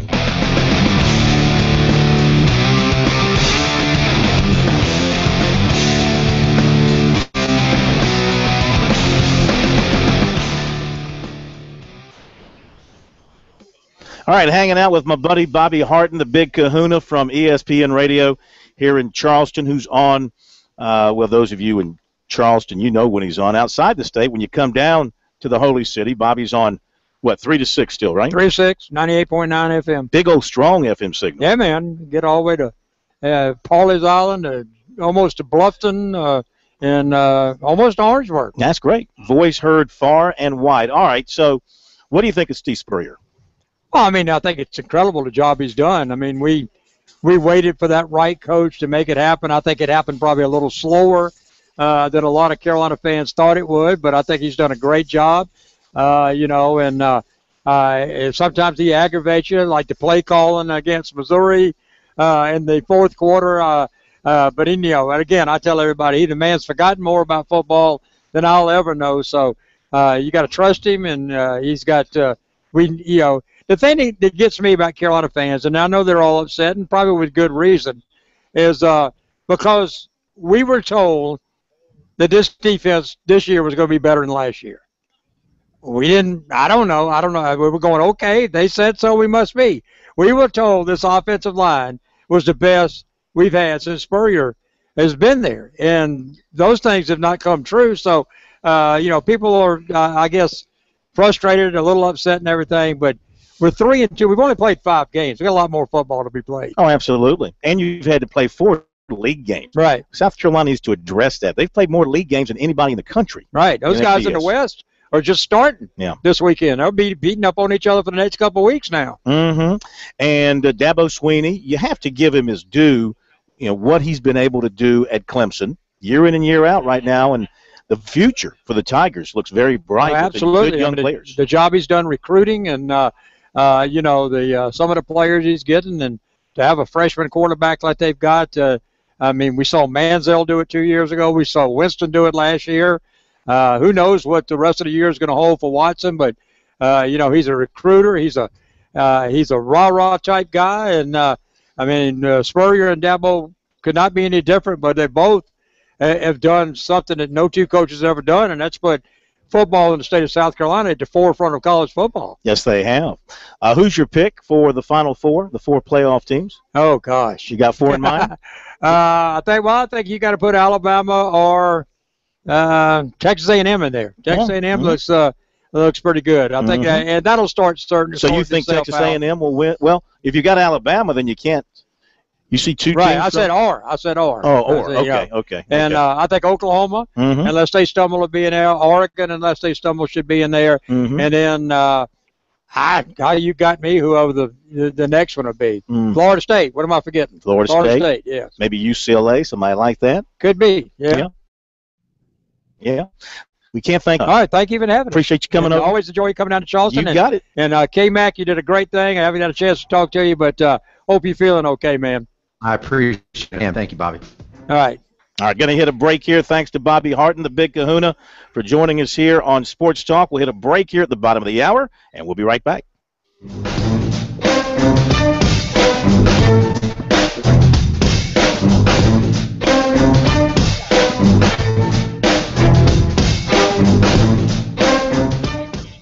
Good seeing you. If you need anything from us, you let me know. All right. Yeah. Sure thing. Take care. All right, man. See you later. See, Bobby, that station, number what? What's your station? Your number? 98.9. 98.9. Right. Okay. I was best it's held all night. Is it really? Hopefully that'll mean itself. Well, it's just one of those deals. Oh, just right. I can't take you anywhere. All right. So we'll just, let's see, I got recruiting to do, and we'll pitch for some calls. I'll hold recruiting to the 45 segment. Still need to do my high school report, but I can't find a ranking. Let's see if David Shelton's got a ranking. High school sports report.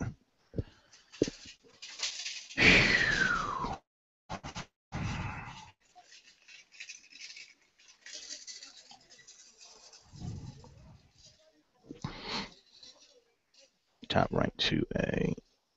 Number rank. Hey, make sure you get the banner in the bank.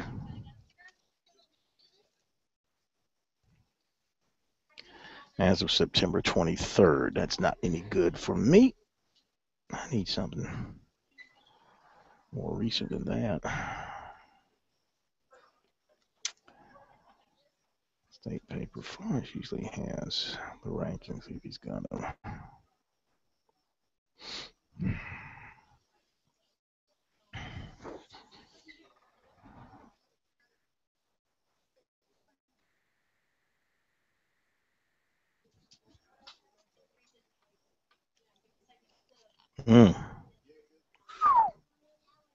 Spartanburg coach on the girls track coach. Mm-hmm. That was a tough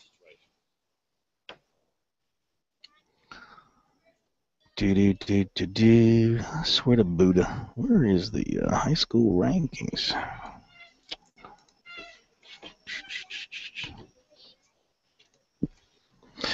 When we're done, if you'll grab the cord, I'll. You're not taped down anywhere. You can just get Yeah. Mm-hmm. Yeah, we're pretty clean to getting out of here. Hey, can we bring over Chad? Can we bring over those guys to take pictures with Phil?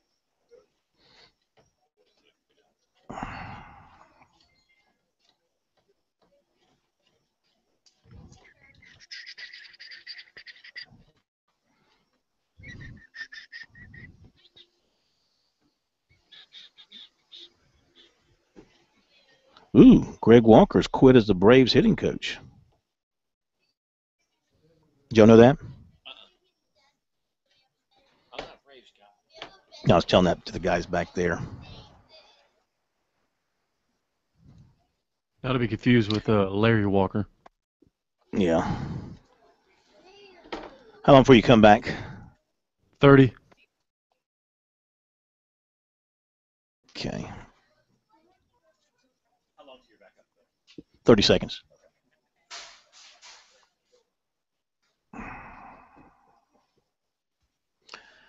Bum ba dum ba dum ba dum ba dum bum ba dum ba dum ba dum bum ba dum bum ba dum ba dum ba dum. Stand by. Okay.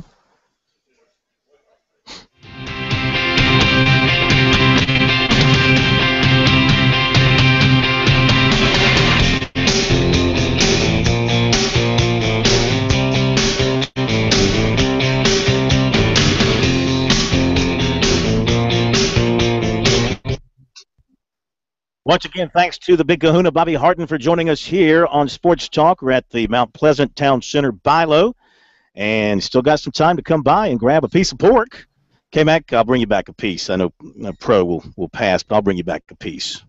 Do that, yeah. And Yeah. keep it nice and cool. Maybe stop, put it on some ice.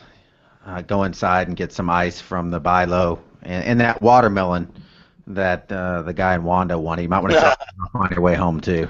Yeah, I've had a lot of pork in my time. That's what my granddaddy raised hogs in Virginia. That old country Virginia ham. Mm-hmm. They said back then they ate everything on the hog except the oink. But see, now, as a youngster, didn't you feel kind of sad when you became close to the hog, kind of as a pet, and then he ends up on your plate? I never got that close to him because I knew what the net result was going to be.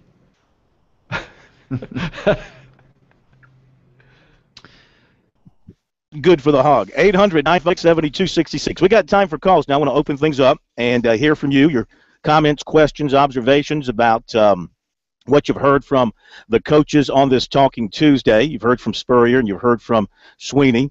And, K-Mac, this NC State game, Clemson, the defense certainly let down in the second half against North Carolina.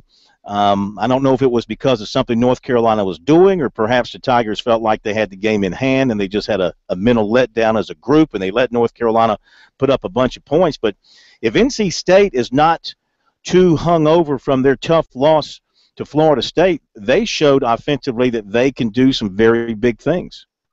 Yeah, no doubt about it. And Brent Venables did talk about the fact that they have to do better than they did in the second half. He was disappointed with that, and he was really disappointed with how North Carolina got all the way to the 15-yard line with a chance to make it a one-possession game there in the last 5 minutes, and they just were driving down the field there, and momentum might have shifted had North Carolina scored, and we all know what can happen when momentum shifts at the end of a game, and that's why people were wondering why the heck Dabo Swinney and Chad Morris took their starting quarterback out, Deshaun Watson, the series before that, to even make it interesting. So they have some things to clean up defensively. He said one of those long touchdowns, the 75-yarder, 2 long plays came on screen passes. He said one, they were in a zero blitz. It was just the bad call, and they had the perfect play for it. A few of the other ones, he said they've got to execute better and will execute better. So he said it was maybe just what they needed to get refocused going into this game against North Carolina State. And with the way Jacoby Brissett played against Florida State, people are taking notice of that. I'm sure a lot of people in Gainesville, Florida, are taking notice of that, going, oh, my goodness, why don't we have this guy running our offense right now? But that was a very impressive game he had against a great Florida State team. And that's why there's some rumblings down at Florida, because not only is he doing a good job, and even though they are hot and cold, Murphy is not doing a bad job up at Boston College either. All right, 800-956-7266, the number. Let's go to Lee in Florence for our next call here on Sports Talk. Hi, Lee. Welcome in. How are you? Hey, Phil. Long time no speak. Good to have you with us. Yes, I try to listen to you when I can. I was kind of disappointed with Steve Spurrier a little bit. He says that none of his coaches even thought about going for 2 points in that game, and it kind of makes you wonder, ain't that the coach's job to make those kind of decisions? To even be having that kind of mindset, saying, let's go up by 2 touchdowns. That seems like that would be a no-brainer to me. Yeah. Well, are you embarrassed by a win and proud of a loss? That's something I have trouble understanding, and I'll take it up there. Thank you, guys. Okay. Well, that is hard to understand. Typically, you've seen it on television. They have a little card that has all the scenarios printed out, and it says, when you're at this number of points ahead, after you score a touchdown, you go for 2 in that scenario. You're supposed to have that. Somebody on the staff is supposed to have it. How everybody on the offensive staff, defensive staff, managerial staff, medical staff, athletic department staff forgot about that is really the question of the week for South Carolina. Now, we sit here and we assume that by simply remembering that they're going to score and get to 21, and it's not an automatic. They still have to go out and run a play and be successful with it. So they missed the opportunity. There was no guarantee. They would have been no worse off by going for it and failing than they were by kicking the extra point. So it's puzzling, guys, that they did not think of that. You give Spurrier a tip of the hat for admitting it. He didn't try to hide behind something. He just said, "Hey, didn't think about it. It didn't remember." And but he's paid a bunch of money, and the staff's paid a bunch of money over there. That's a basic in football, guys, really, that you should not forget. Well, and it might have been a game that they lost. And you go back to the Tennessee game last year and some goofy play calling in that one, going for the field goal, the timeouts when they had the 4th and 1 deep in their own territory. And I'm not going to turn this into let's bash Steve Spurrier and his staff, but those are the kind of things in close games that are the difference between a win and a loss. And you can't make those kind of mistakes. You just can't make those kind of mistakes, and he should know better than that, and people on his staff should know better than that, and that would be troubling. I don't disagree with the Gamecock fan there. That you should be troubled that they're making those kind of mistakes in a tight game. Here's the problem I have with it, Corn. And you should go for 2, but suppose South Carolina wins 20-7. Would we be having this conversation? Of course not. If it is, we should still be asking why didn't you go for 2 on that, because it may have come up. But nobody thought that after 10 straight punts, Matty Mark would throw probably his worst pass of the game, a balloon, in which the receiver somehow gets behind Bryson Williams and makes a catch. And then that quick score ended up costing him. And then if you want to talk about some other crazy plays, Mike Davis in the Wildcat instead of Faber Cooper, you know, in the first series, and then they were, I think, 3 and out in that series, and then of course the 3 failed passes in the last series, and the punt return. So there were many breakdowns, even if you'd gone for 2, that cost them that ball game. No question about it, but that one really sticks in the minds of the fans because that's just a mental omission, not just by the head coach, but by the entire staff. Typically, the head coach has somebody whispering in his ear saying, hey, we should go for 2 here. Card says go for 2. Yeah, I mean, that's textbook. In football coaching for dummies, that's textbook right there. Well, let's look let's look at the textbook and say you've held the team to 10 straight But punts. that doesn't matter. It doesn't matter what your defense has been doing. I mean, there's no being up 5 points and 6 points at that point. There's no difference. Now, being up 7 points and 6 points is a huge difference. You go for it 100% of the time. You go for it there, and he knows he goofed. And I mean, somebody should have tapped him on the shoulder or got on the headset. That was a goof. Now, they might not have gotten it. And, you know, Dylan Thompson might have thrown an interception that went back the other way. And, you know, you don't know, but that you still go for it. You go for 2 there.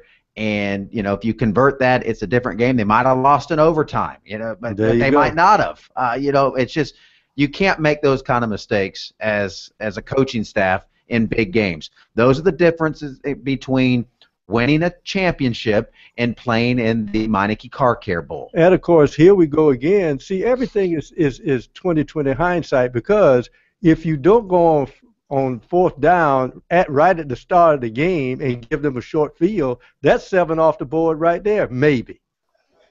Well, he doesn't regret that, and he said today that he would do that again, that it's a good call, that statistically the numbers are in your favor going forward around midfield on 4th and short. And so he did not apologize for that, and he would do it again, and he will do it again. And I'm not going to knock him for that too. It's easy. That's an easy one to nitpick, but if you know when it doesn't work, but that's Steve Spurrier. That's what he does. I mean, that's what he's always done. So you can't get on to Steve Spurrier for being Steve Spurrier. Steve Spurrier normally knows when to go for 2. That's not normal Steve Spurrier. He should be criticized for that. That's a goof.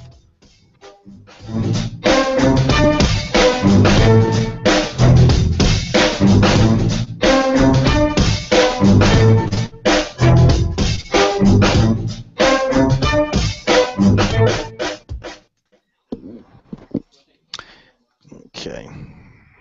Now, that's not the right bumper music going into the break. It's not the music we've been using.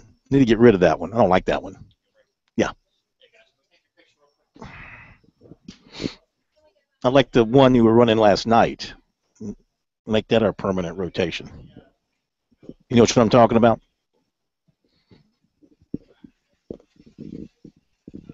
I got to take a picture. Be back. Do you need me? Huh? Yeah. Yeah. I don't want to ruin the picture.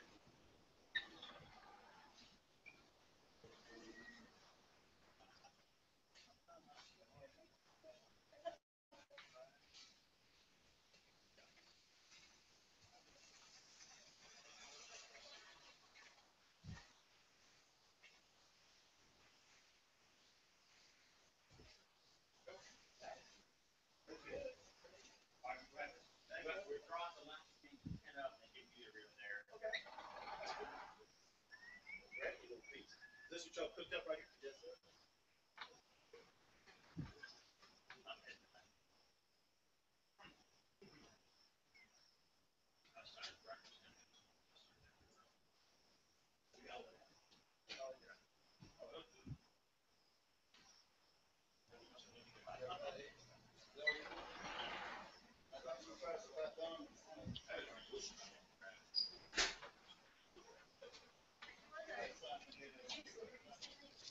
Phil, that's you, sir. Hey, Jerry Rondo. Jerry, how you doing? We've been down since 1957. Nice to meet you. I tell people I've been a Gamecock follower for longer than Steve Spurrier's been a coach. I bet you have. That Well, game last week was sucking. tough loss. Tough loss. Well, they might have said, well, But you know what? They've won some close ones in recent years. They call them terrible. Mm-hmm. Defense played great. Yep. I don't understand those. They're getting better on defense. You know, they're young. I think they're getting better. Last year, Tennessee, we lost. Yep. Yep. Mm-hmm. All right, what you guys think, man? Minute and a half. Did you hear me about that bumper? Yeah, I heard you say you liked the other one. I'm not sure which one you're referring to. Did you email me one? The one the one you were playing last night. I don't like that one that done. Oh yeah. Yeah, I know what you're talking about now. I got it. The only thing is they did flip my monitors today, so all my other production music was up on the wrong one. I had to email. Well, we flipped it because Mark did that because I told him you wanted it flipped. So yeah, no. I wanted that. It's just then all my old files are back up on the wrong computer, so I had to move them all again. It was just an arduous process. Are you happy now with the way it is? Yeah, it's much better. Okay. I just got to get used to Google Hangouts and all that stuff again. It's just I'm not quite used to it like I was. How long before you come back to me? 30. Okay. I just had me 2 pieces of pork that were delicious.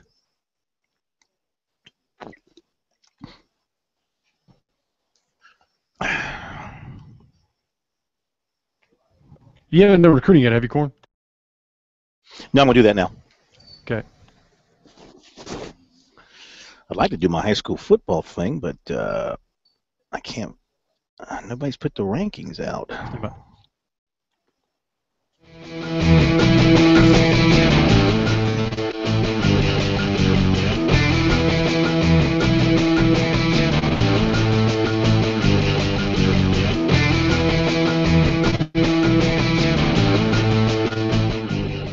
All right, Sports Talk, South Carolina Radio Network. We continue from Mount Pleasant. We've had a great night here with our friends from the South Carolina Soybean Board and been giving away some pork loin that is absolutely delicious. I got to tell you, it's really, really good. And we're going to be giving away a $100 gift card here shortly, as well as tickets to the Clemson-NC State game coming up this week.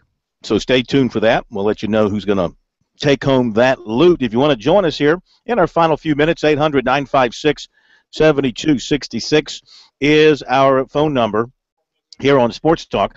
Want to get to the recruiting report for tonight, and our recruiting report is brought to you by South Carolina's 529 College Savings Plan. Visit futurescholar.com and paint your children's future bright by investing in their college education.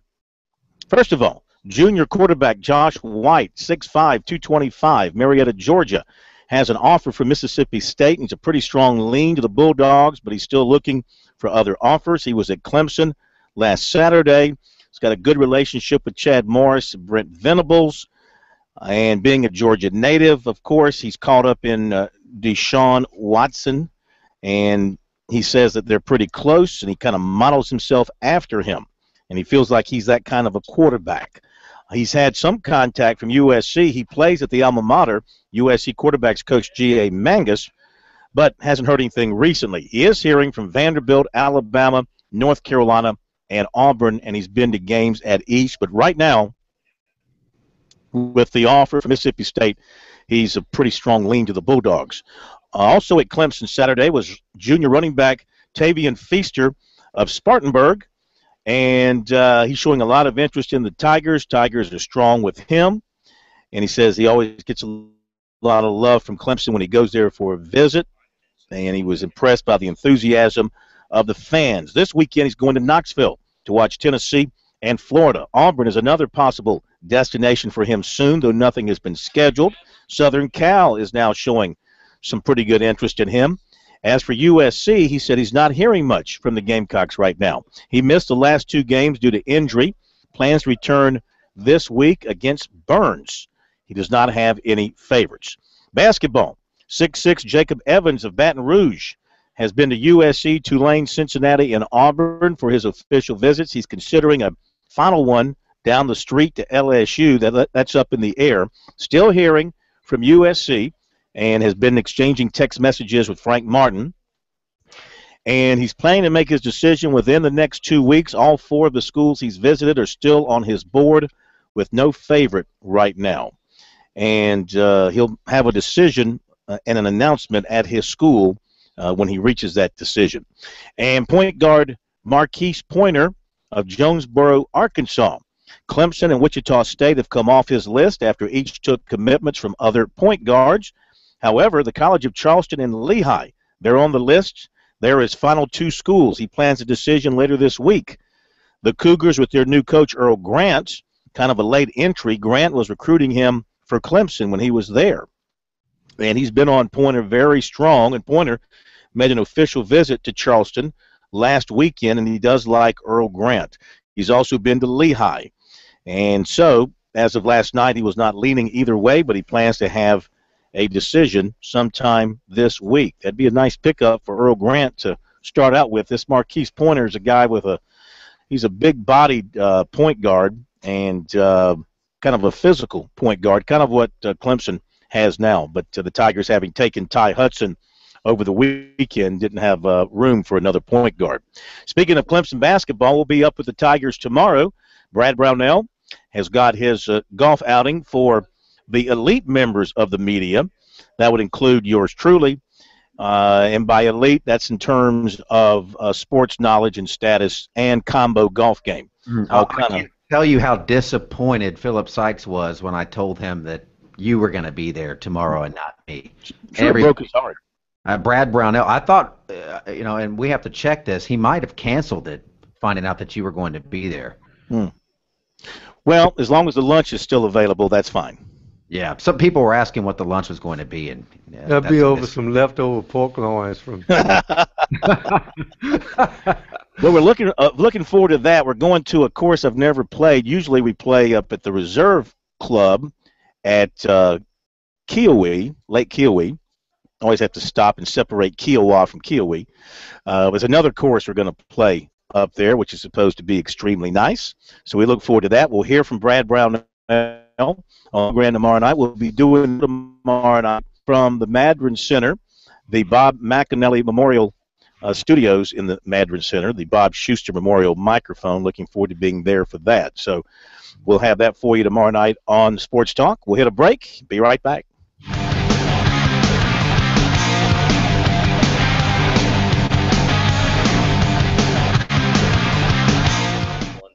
Card. He can come here to the store to pick it up. Okay. This guy won the tickets to the Clemson NC State game this weekend. Okay. It'll be a will call for him. Will call. It's like gate 13, I believe, up there. All right, so that's Chris Simon, and Ed Huff, right? Okay. All righty. About to put a fork in it. About to put a fork in us.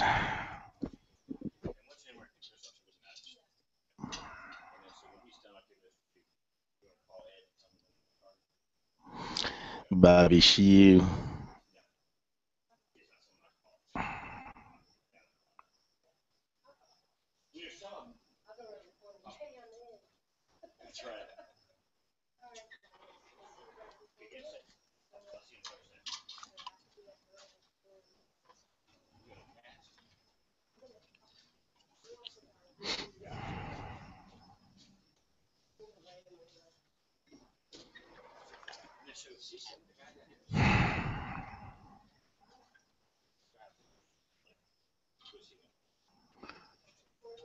Arms really feeling out kicked your coverage. I do.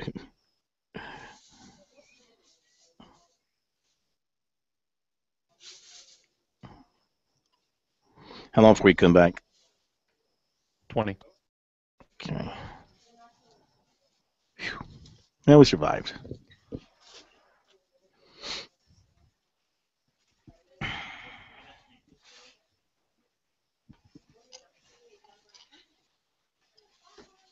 We survived it.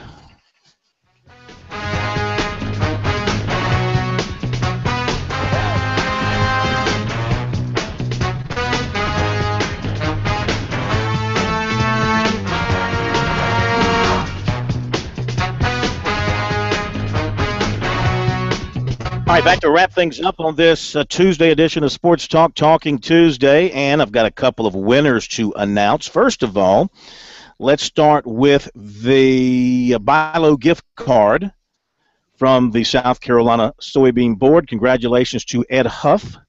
He wins that, and Ed, you can pick up your gift card here at BILO at your convenience, so congratulations. Enjoy the good eating. And the winner of the tickets to the Clemson-NC State game is Chris Simon. So congratulations to you. Your tickets will be waiting for you at Will Call up at Death Valley on Saturday afternoon. Remember, that is a 3:30 kickoff on Saturday. All right, baseball playoffs tonight. We touched on that earlier. And, this one-game play-in the American League and the National League for the right to move into the best-of-5 divisional series that gets underway. I'm not crazy. I mean, I know why they do this. I know they want to get another couple of teams involved, keep more fans involved, have more TV games and all that kind of stuff. But for the purity's sake of the game, guys, I don't know if I'm crazy about the second go-around.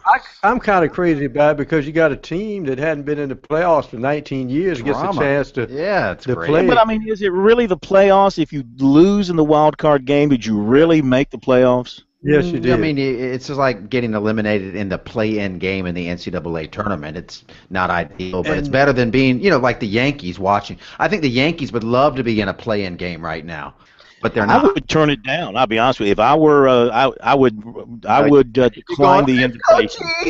Oh, gee.